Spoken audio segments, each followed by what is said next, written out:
Got this shit knocking low.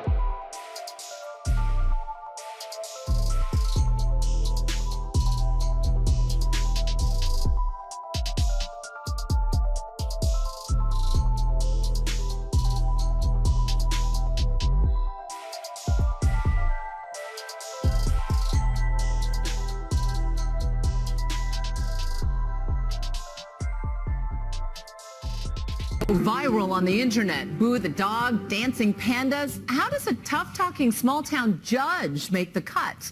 Well, the one you're about to meet is not your average gavel-banging magistrate. His Honor's got a unique way of dispensing justice to the people who show up in his courtroom. And as it turns out, it's shockingly successful. Here's ABC's TJ Holmes.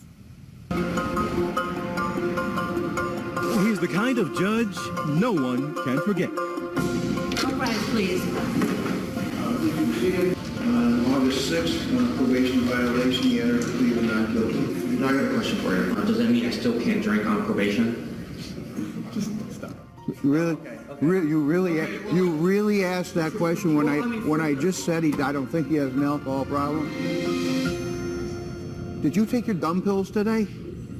Judge Chickanetti of Paynesville, Ohio, or Judge Chick as he goes by, sees 30 to 40 cases a day, but it's his unique method of sentencing that has turned him into a viral sensation. And now to this story. An Ohio judge defending an unusual punishment. Gave one teen a punishment she definitely will never forget. 18-year-old Victoria Bascom takes a cab ride, then stiffs the driver in the end. The teenager who skipped out on a cab fare to a long walk of shame.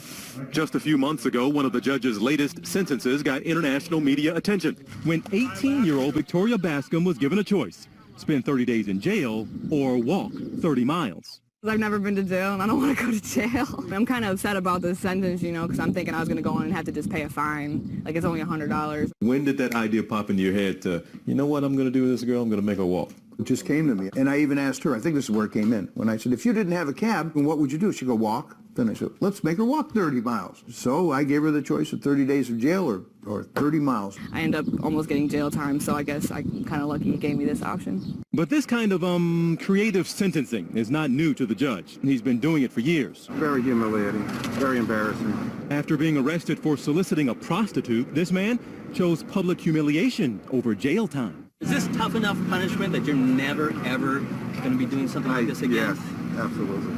This teen stole porn from an adult bookstore. I'm thankful that Judge Chickanetti gave me an opportunity instead of a jail time. This woman was caught on surveillance tape walking into a Burger King and pepper spraying one of the workers in the face.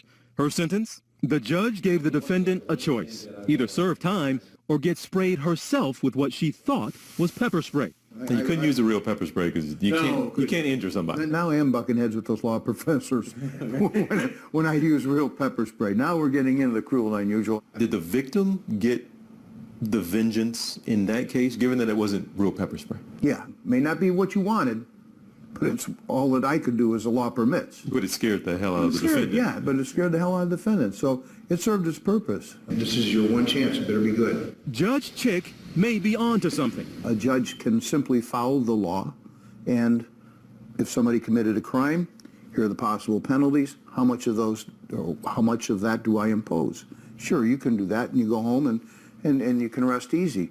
Or you can take each case a little more personal.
The most powerful person in the courtroom is the prosecutor. It's not the judge. We're used to thinking about the justice system as a triangle where you have the prosecutor and the defense lawyer down here, and they're on an equal playing field. And then it's the judge who's up here at the top of the triangle. But in fact, since the 1980s, we've really seen the balance of power shift in the American courtroom. And so prosecutors are now up here alongside the judge, and in a lot of ways, they have power instead of the judge.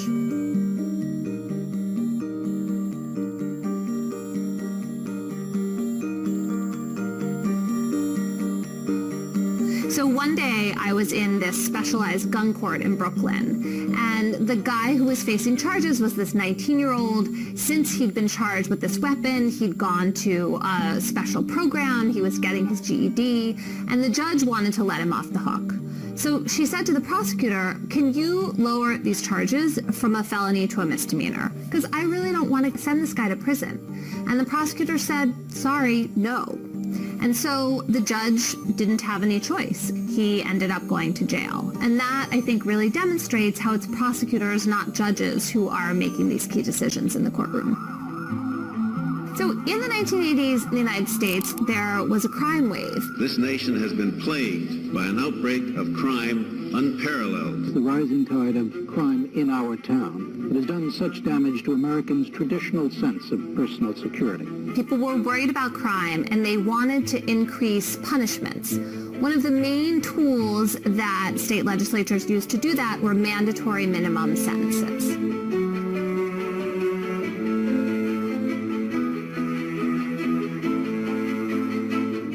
The person who gets to decide what the charges are in a criminal case, that person is the prosecutor. Once you have charges in place, then prosecutors, almost always in our court system, try to negotiate a plea bargain.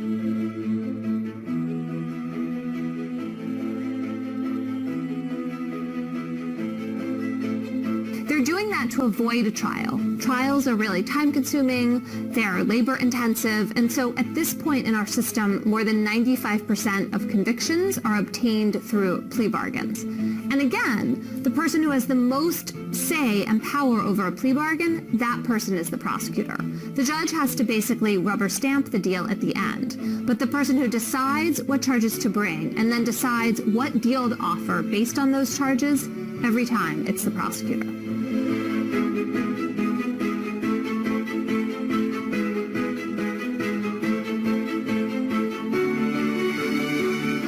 Prosecutors bring charges. If they charge the maximum they can, if they throw the book at you, then they have more leverage over you to persuade you to take a deal. So think about it. If you know that you did something wrong, and if you dare to go to trial, you could face 10 or 20 years in prison. But if you take the deal, then maybe you'll only go to jail for a year, maybe not at all. Think how much incentive you have to take that deal. We need to reform the criminal justice system because people change and cities change and systems sometimes need change.